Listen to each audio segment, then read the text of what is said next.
Hello friends, कैसे हैं आप सब लोग। मैं मंजू जीएस विस्तार चैनल की बाल विकास की सीरीज में आपका हार्दिक स्वागत करती हूं, आपका हार्दिक अभिनंदन करती हूं।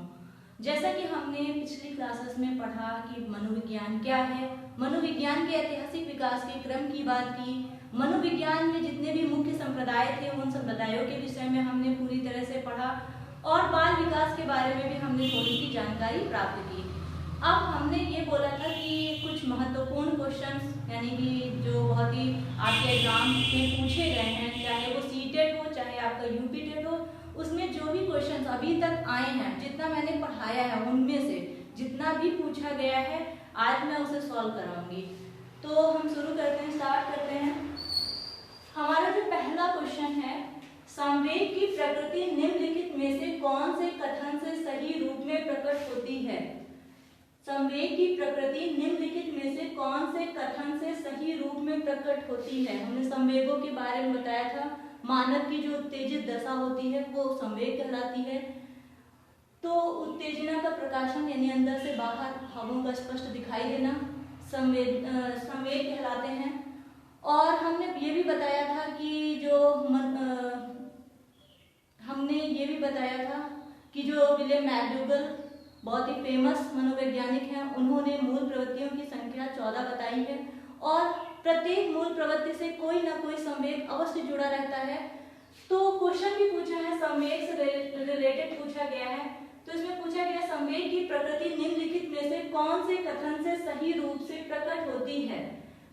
पहला ऑप्शन है, कुछ एक संवेगों का ही व्यवहारात्मक पक्ष होता है, कुछ संवेगों का ही केवल व्यवहारात्मक पक्ष होता है, संवेग जीव की स्थायी अवस्था है,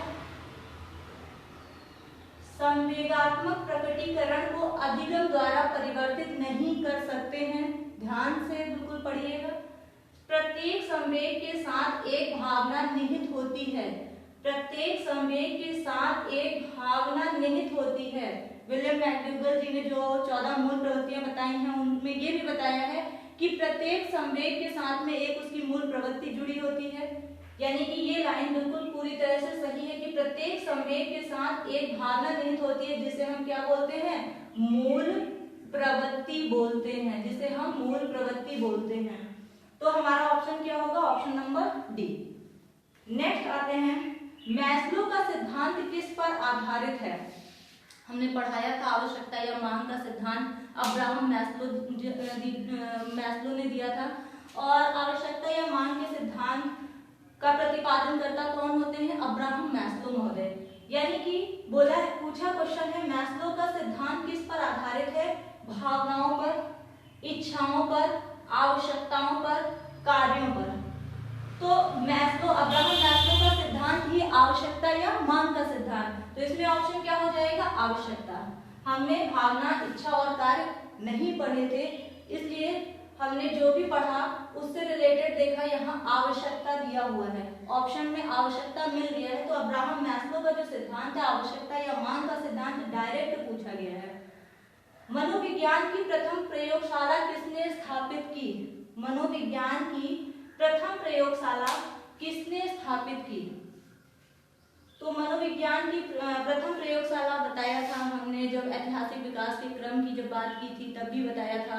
और जब उन्होंने संप्रदायों के बारे में, जब संरचनावाद के बारे में बताया तब भी हमने बताया था कि विलियम वुंड महोदय ने 1879 ईस्वी में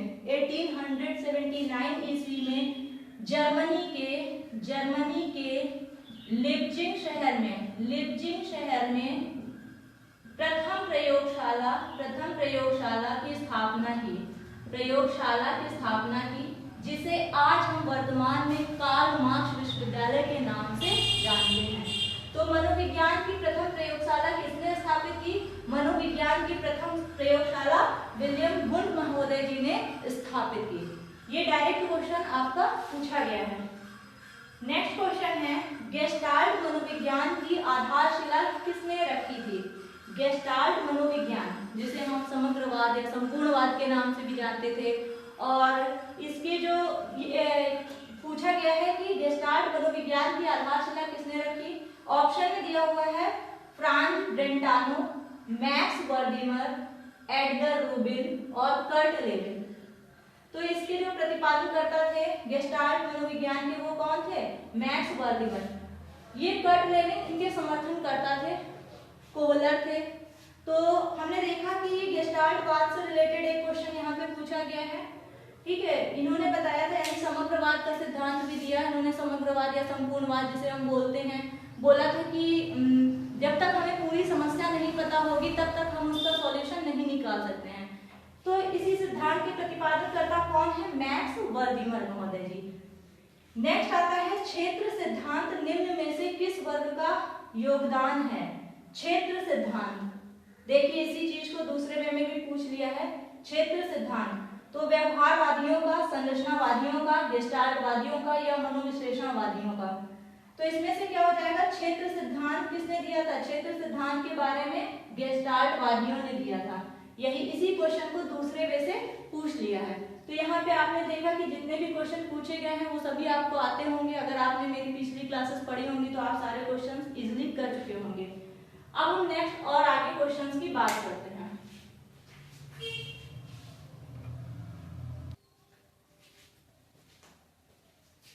नेक्स्ट क्वेश्चन हम देखते हैं, शिशु का अधिकांश व्यवहार किस पर आधारित होता है? शिशु का अधिकांश व्यवहार किस पर आधारित होता है? ऑप्शन नंबर ए है मूल प्रवृत्ति, नैतिकता, वास्तविकता और ध्यान।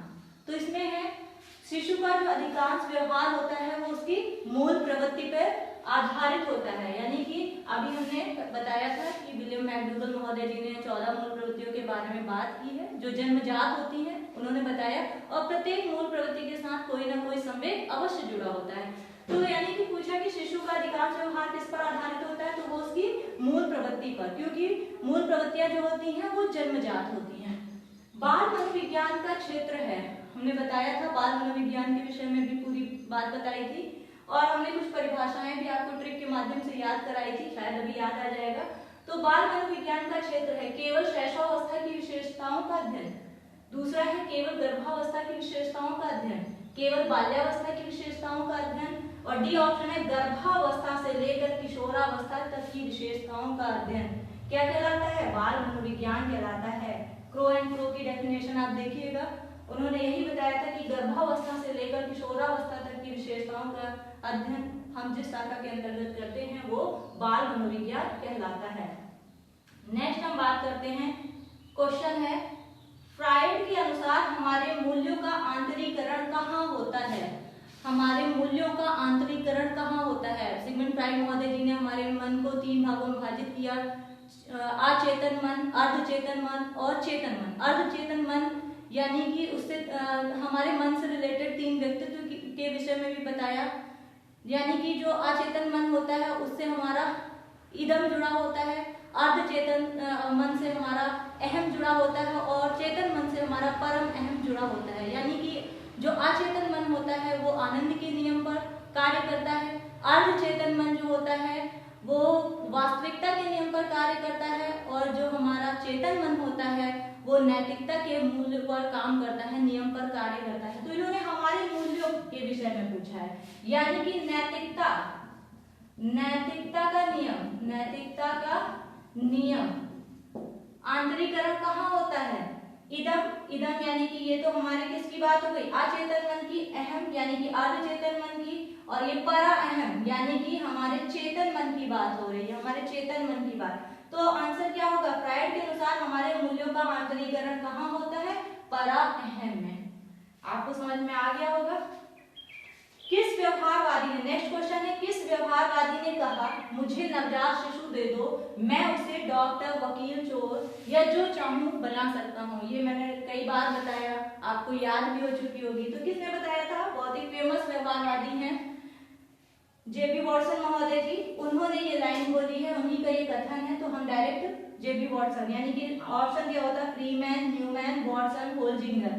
तो कौन है व्यवहारवादी? वॉटसन महोदय जी। नेक्स्ट है क्वेश्चन, अंतर्मुखी, बहिर्मुखी तथा उभयमुखी व्यक्तित्व का वर्गीकरण किसके द्वारा किया गया? ये हमने शायद उस समय ना बताया हो, लेकिन इसी से रिलेटेड है कि सिगमंड फ्राइड महोदय जी ने जो मन के 3 भाग बताए हैं उनमें से मन के 3 भागों से रिलेटेड व्यक्तित्व के के बारे में बताया। और मनोविश्लेषणवाद के जो समर्थन करता थे सिगमंड फ्राइड महोदय जी के ही दो शिष्य होते हैं, यूंग और एडलर महोदय जी। यूंग और एडलर, ये मैं बाद में बताऊंगी, लेकिन अभी मैं इधर क्वेश्चन करा दे रही हूँ। तो यूंग और एडलर, तो यूंग महोदय जी ने व्यक्तित्व को 3 भागों में विभाजित किया। व्यक्तित्व को 3 भागों में विभाजित किया। पहला है अंतर्मुखी, दूसरा है पहला है अंतर्मुखी, अंतर्मुखी, बहिर्मुखी, बहिर्मुखी और उभयमुखी, उभयमुखी, उभयमुखी। ये व्यक्तित्व के प्रकार बताए, यानी व्यक्तित्व का वर्गीकरण किसने किया? यूंग महोदय जी ने किया। ये मनोविश्लेषणवादी थे। इन्होंने 3 भागों में वर्गीकृत किया व्यक्तित्व को।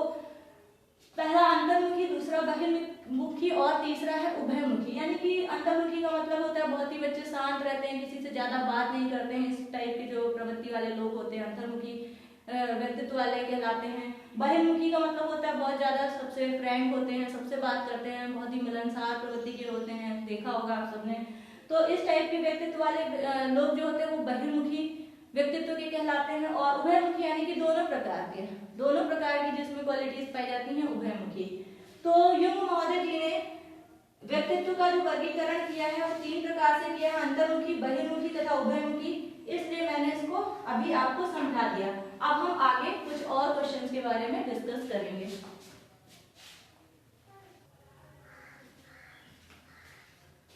अब हम देखेंगे नेक्स्ट क्वेश्चन, निम्नलिखित में से कौन सा सामाजिकरण का प्रमुख कारक है?